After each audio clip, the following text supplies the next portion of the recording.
Women's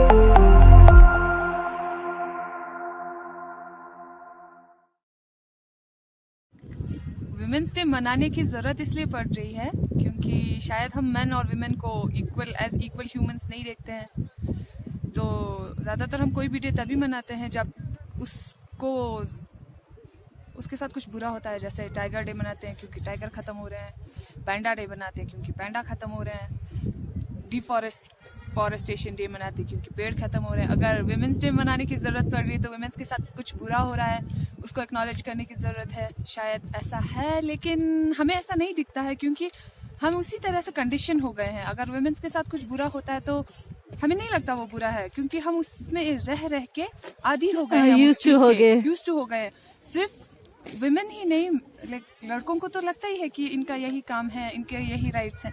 खुद लड़कियों को भी यही लगता है कि हमारे इतने ही राइट्स हैं और हमारे साथ ऐसा होना चाहिए क्योंकि रह के जैसे भेड़ को उस नूर दांगरेंग दुख से उनको लगता है कि यही हमारा हक है, तो विमेन के साथ भी ऐसा ही है। तो थोड़ा पढ़िए और अपने विमेन को भी थोड़ा पढ़ाई के साथ कनेक्ट कीजिए, तो आपको पता चलेगा कि जिस तरह से आप रह रहे हो और जिस तरह से लड़के और लड़कियां दोनों, तो थोड़ा चेंज की जरूरत है।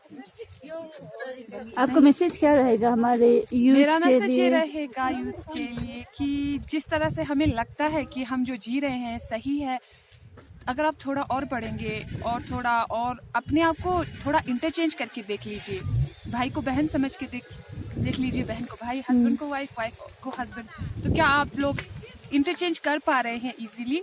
अगर कर पा रहे हैं तो फिर तो हमारा लाइफस्टाइल ठीक है। अगर आप एक दूसरे के रोल में एडजस्ट होके, अगर आपकी वाइफ अगर हस्बैंड का रोल अदा करके खुश है एक दिन के लिए, हस्बैंड एक्ट करके, और आपका हस्बैंड वाइफ एक्ट करके खुश है, तो फिर तो अच्छा है। लेकिन अगर आपको अपना वाइफ प्ले करने में ऑकवर्ड सा या दिक्कत लगती है, लो फील होता है, इसका मतलब आपकी वाइफ के साथ कुछ प्रॉब्लम है जो आप भी एक्नॉलेज नहीं कर रहे हो और आपकी वाइफ भी एक्नॉलेज नहीं कर रही है। बिल्कुल। बाकी मैं ज्यादा नहीं बोलूंगी क्योंकि मैं बहुत ज्यादा बोलती हूँ। Thank you so much.